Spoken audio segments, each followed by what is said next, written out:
또 우리의 기도를 들으신 하나님, 이제 은혜와 축복으로 채워 주옵소서. 이 시간 하나님의 말씀을 들을 때 깨닫는 은혜를 베풀어 주시고 깨닫는 대로 그 말씀 붙잡고 순종하여 말씀이 우리의 능력이 되고 복이 되는 역사가 있게 하여 주옵소서. 예수님의 이름으로 기도하옵나이다. 아멘. 하나님의 말씀은 신약성경 72쪽 마가복음 10장 46절로 52절 말씀까지 한 절씩 교독하시고 52절은 같이 봉독합니다. 마가복음 10장 46절입니다. 그들이 여리고에 이르렀더니 예수께서 제자들과 허다한 무리와 함께 여리고에서 나가실 때에 디메오의 아들인 맹인 거지 바디메오가 길가에 앉았다가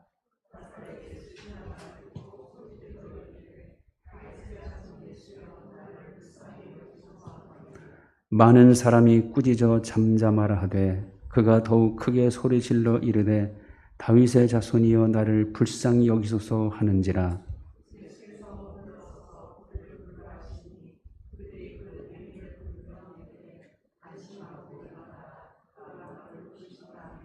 맹인이 겉옷을 내버리고 뛰어 일어나 예수께 나아오거늘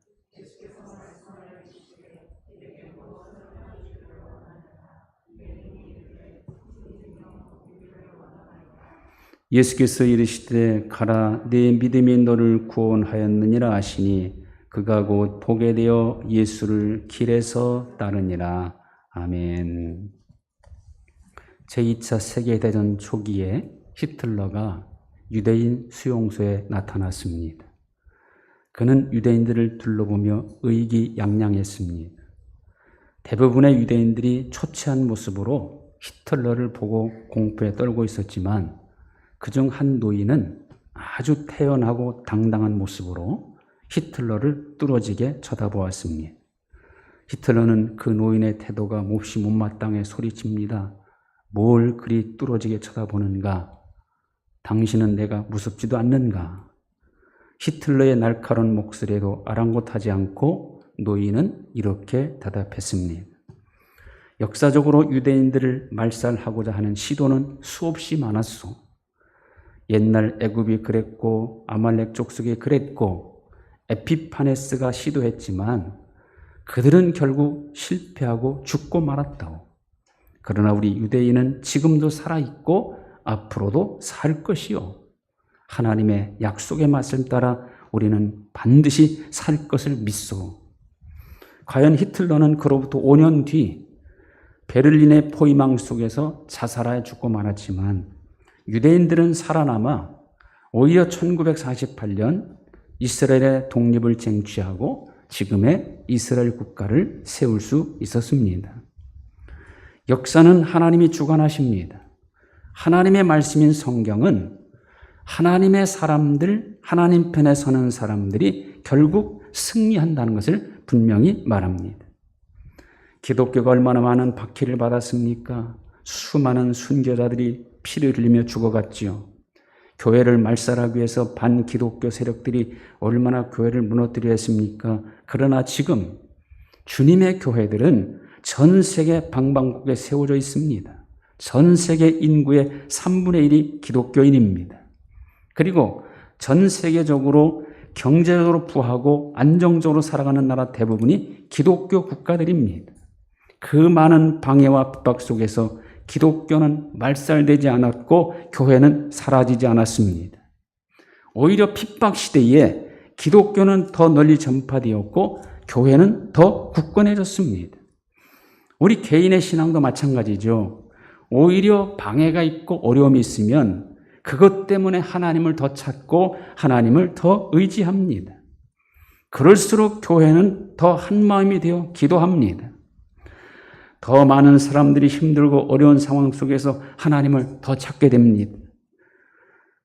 기독교 역사는 핍박의 역사지만 고난의 역사요 순교의 역사지만 그럼에도 기독교는 건재합니다. 아마 역사적으로 핍박이 없고 고난이 없었다면 오히려 기독교는 더 약화되었을 것이고요. 기독교인들은 더 줄어들었을 겁니다. 핍박이 있었기에 더 강해졌고 기독교는 많아졌습니다. 지금 코로나가 기독교에 큰 방해가 되고 있습니다. 기독교인들의 신앙을 무너뜨리고 있고 하나님을 가까이 하지 못하게 하는 장애물이 되고 있습니다. 그러나 코로나는 오히려 진정한 그리스도인들을 드러낼 것입니다. 코로나 시대가 끝나면 기독교와 교회는 큰 전환점을 맞이하게 될 것입니다. 많은 사람들이 교회를 떠나고 하나님을 버릴지 모릅니다. 반면 오히려 진정한 그리스도인들은 분명 드러나게 될 것입니다. 지금의 이런 방해를 넘지 못하면 우리의 신앙도 흔들릴지 모르고 하나님과 나와의 관계가 깨질지도 모릅니다.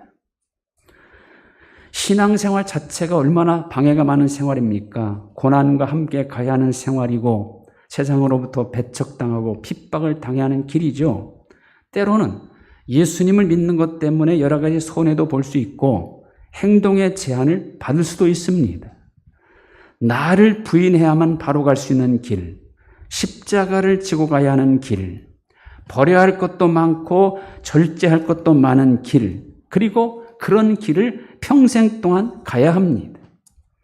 우리 자신의 힘과 능력만으로는 감당할 수 없는 길이죠. 그래도 다행인 것은 우리가 감당할 수 없는 상황이 되면 하나님은 반드시 도와주신다는 사실입니다. 광야의 이스라엘 민족, 광야 생활을 견디지 못한 그들을 하나님 어떻게 해주십니까? 자기 아들을 안는 것 같이 너희를 안으사 이곳까지 이르게 하셨느니라. 하나님은 그들을 품에 안아주셨어요. 시험 당할 때는 어떻게 해주십니까? 고린도전서 10장 13절 사람이 감당할 시험 밖에는 너희가 당한 것이 없나니 오직 하나님은 미쁘사 너희가 감당하지 못할 시험 당함을 허락하지 아니하시고 시험 당할 즈음에 또한 피할 길을 내사 너희로 능히 감당하게 하시느니라. 하나님은 우리가 감당할 시험만 주시고 우리가 감당할 수 없다고 한다면 하나님이 그때 피할 길을 내주신다는 겁니다. 그러므로 방해가 있다고 낙심하면 안 됩니다. 포기하면 안 됩니다. 오히려 하나님을 간절히 찾고 하나님의 도우심을 구해야 합니다. 가나안 땅으로 가는 여정에 얼마나 많은 방해가 있었습니까? 애굽을 떠나자마자 가장 그들이 가는 길을 막은 방해가 뭡니까? 홍해바다였고 이스라엘 민족을 보낸 것을 후회한 애굽 왕 바로가 군대를 이끌고 다시 잡으려 달려오고 있지요. 앞에는 홍해바다라는 방해, 뒤에는 바로의 군대라는 방해가 이스라엘 민족을 오도 가도 못하게 가로막고 있습니다. 그런데 하나님은 이 위기를 그냥 두고 보시지 않았습니다. 능력으로 역사하십니다. 초자연적인 방법으로 도와주시죠. 동풍을 이용하여 바다를 갈라 육지처럼 되게 하사 이스라엘 민족은 마른 땅을 건너듯이 건너게 하셨고 바로의 군대는 바로 그 길에 바다에 수장시킵니다. 7년의 엄청난 기근 시에 많은 사람들을 구원하시기 위하여 요셉을 애굽의 총리 대신으로 세우려고 하신 하나님, 그 어떤 방해가 그것을 막을 수 없었습니다. 형들의 배신은 요셉이 애굽으로 내려간 길을 인도했고 보디발 아내의 강간죄 누명은 오히려 바로의 술 맡은 관원장을 만나게 하는 그런 길로 하나님 바꿔주시죠. 하나님의 섭리 누구도 무엇도 막을 수 없습니다. 방해, 그것은 우리를 가로막고 우리 가는 길을 중단시키지 못합니다. 방해라는 것은 반드시 넘어야 할 대상이고 넘을 수 있는 대상입니다. 엘리사의 사환 게하시가 신앙도 실패하고 인생도 실패하죠. 문둥병에 걸려 비참한 인생을 살아야 합니다. 왜 그랬습니까? 물질에 대한 욕심이라는 방해를 넘지 못했기 때문입니다. 반면 다니엘은 큰 위기를 만나죠. 굶주린 사자굴에 던져져야 하는, 목숨을 내놓아야 하는 위기를 만납니다. 다니엘로 하여금 하나님께 기도하지 못하게 하려는 정적들의 큰 방해를 만납니다. 그러나 다니엘은 그 방해를 뛰어넘었습니다. 그 방해를 넘어 하나님께 기도합니다. 사자굴에 던져지는 절체절명의 방해도 하나님을 향한 다니엘의 신앙을 꺾지 못합니다. 그로 인해 굶주린 사자굴에 던져졌지만 하나님께서 사자들의 입을 봉하여 다니엘을 완벽히 보호해 주십니다. 그리고 그것을 계기로 오히려 바벨론의 왕은 조서를 내려서 이 다니엘을 구원하신 하나님이 참신이심을 모든 백성들에게 왕의 이름으로 공포하게 됩니다. 예수 그리스도를 믿는 신앙의 길은 방해가 많은 길이고 이 방해를 넘어서지 못하면 신앙의 길에서 실패할 수밖에 없습니다. 성경은 사탄은 우리의 신앙을 방해하기 위해서 우는 사자처럼 삼킬자를 찾고 있다고 그러죠. 더군다나 우리가 살고 있는 이 세상은 끊임없이 우리 신앙을 방해하는 요소들로 점점 가득 차가고 있습니다. 말세에 가까울수록 사람들은 점점 하나님을 배척하고 오히려 자기만을 사랑하고 돈을 사랑하며 이기주의에 빠지고 있습니다. 이런 틈 속에서 신앙으로 산다는 것은요, 어리석은 일일 수도 있고 모험일 수도 있습니다. 그러나 결국 최종적인 승리는 이 예수를 믿는 신앙의 길에 있습니다. 이 신앙의 길 끝에 구원이 있고 영광이 있고 영생이 있습니다. 다른 길 끝에는 없습니다. 다른 길은 아무리 잘 가도 아무리 빨리 가도 아무리 열심히 가도 구원은 없고 오히려 실패와 심판만 있습니다. 방해가 있는 이 길, 좁고 협착한 길, 예수님을 주님으로 믿고 가는 신앙의 길만이 유일한 구원의 길이요 영생의 길이요 승리의 길입니다. 삭개오가 예수님이 여러 구에 지나가신다는 말을 듣고 예수님이 어떤 사람인가에 보려고 했습니다. 그런데 볼 수가 없었어요. 왜냐하면 그의 키가 문제였습니다. 키는 작고 사람들은 많아서 예수님을 볼 수 없었던 겁니다. 많은 사람들이라는 방해가 예수님을 만나기 원했던 키 작은 삭개오로 하여금 예수님을 볼 수 없게 만든 거죠. 여기서 삭개오가 그런 방해를 핑계 삼아 포기했다면 그는 주님으로부터 이도 아브라함의 자손임이로다라는 구원을 받지 못했을 겁니다. 그러나 삭개오는 그 방해를 넘었습니다. 사람들보다 앞으로 달려갔고 돌 무화과 나무 위에 올라갑니다. 많은 사람들이라는 방해를 앞으로 달려가 넘었고 키 작음이라는 방해를 돌 무화과 나무에 올라감으로 넘은 겁니다. 자, 오늘 읽은 말씀은 바로 그 여리고에서 일어난 일입니다. 여리고 길가에 앉아있던 맹인 거지 바디메오가 예수님을 만나게 되었고 예수님을 따르는 사람이 된 사건입니다. 자, 그런데요, 이 바디메오가 예수님을 만나는 과정에서 몇 가지 방해가 있었지요. 첫 번째 방해, 47절. 나사렛 예수시라는 말을 듣고 소리질러 이르되 다윗의 자손 예수여 나를 불쌍히 여기소서. 바디메오는 나사렛 예수라는 말을 들었어요. 근데 바디메오는 뭐라고 부릅니까? 다윗의 자손 예수요. 다윗의 자손 예수라는 말은 하나님이 보내신 메시아를 지칭하는 말입니다. 반면 나사렛 예수는 그 당시 서기관 바리새 유대인들은요, 나사렛에서 무슨 선한 것이 날 수 있느냐 하며 나사렛 예수를 멸시했습니다. 여기서 중요한 것이 있어요. 자, 인간 예수, 세계 4대 성인 중 한 분인 나사렛 예수를 나의 주님, 나의 구원자, 나의 메시아로 믿을 수 있다는 것, 믿어진다는 것이 이게 얼마나 어려운 일인지를 알아야 합니다. 예수를 믿지 않은 사람은 왜 안 믿습니까? 모든 사람들이 예수님을 알아요. 나사렛 예수로만 압니다. 인간 예수, 성인 중 한 분으로만 압니다. 그러나 그 예수님이 나를 위해 이 땅에 오셨고 내 죄를 위하여 십자가에 죽어주셨고 그 예수님이 죽었다가 3일 만에 부활하셨고 지금도 살아계셔서 세상 끝날까지 나와 함께 하시는 메시아로는 믿지 못합니다. 나사렛 예수를 다윗의 자손 예수로 믿는다는 것, 이거야말로 믿음 생활 시작부터 넘어야 할 가장 큰 방해입니다. 이거 쉽게 받아들이기 어려운 문제입니다. 믿어지지 않는 일이에요. 믿고 싶어도 이것을 믿지 못해서 안 믿습니다. 그런데 바디메오는 그 방해를 이미 넘었어요. 나사렛 예수라는 말을 들었지만 그는 그 예수가 바로 다윗의 자손 예수이심을 알고 믿었던 겁니다. 여러분에 있어서 예수님은 어떤 예수입니까? 아직도 나사렛 예수로만 알고 있는 자리에 머물러 있지는 않습니까? 나사렛 예수를 다윗의 자손 예수, 나의 구주, 나의 메시아로 믿어야 합니다.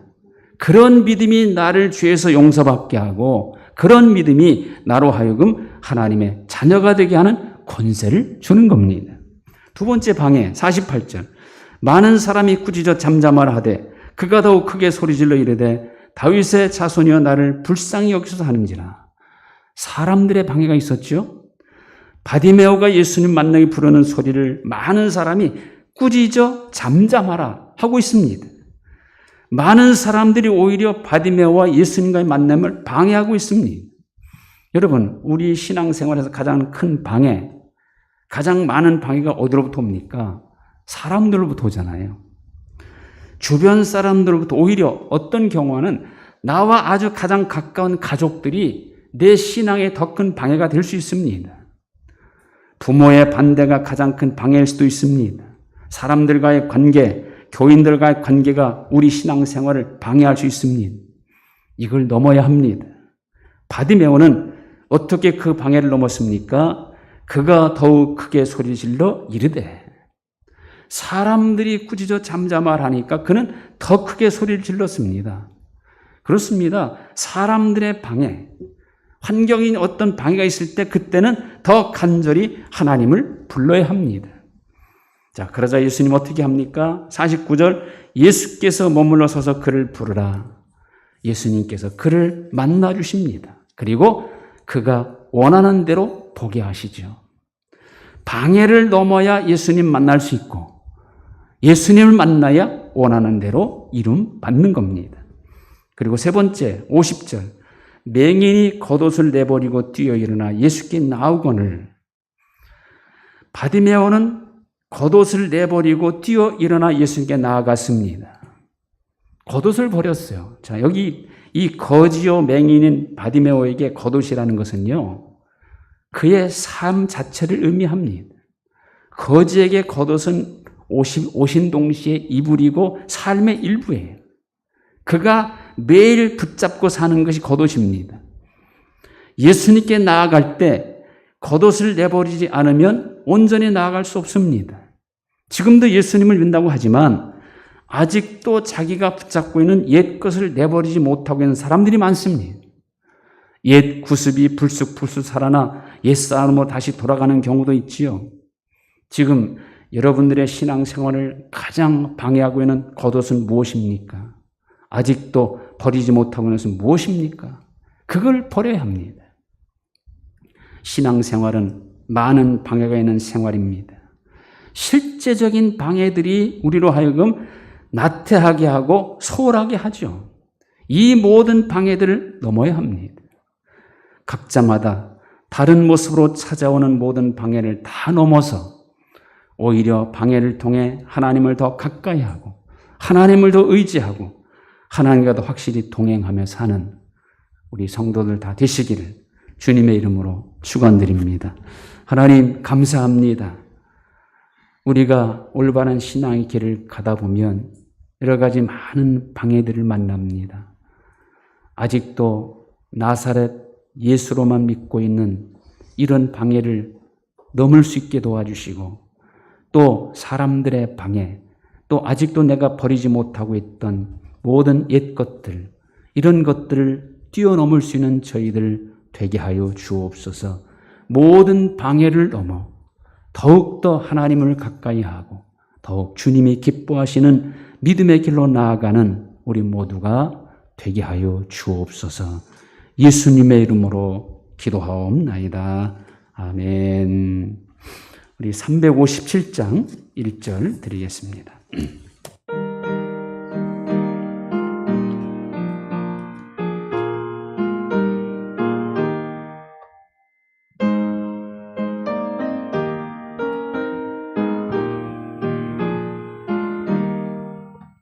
주 믿는 성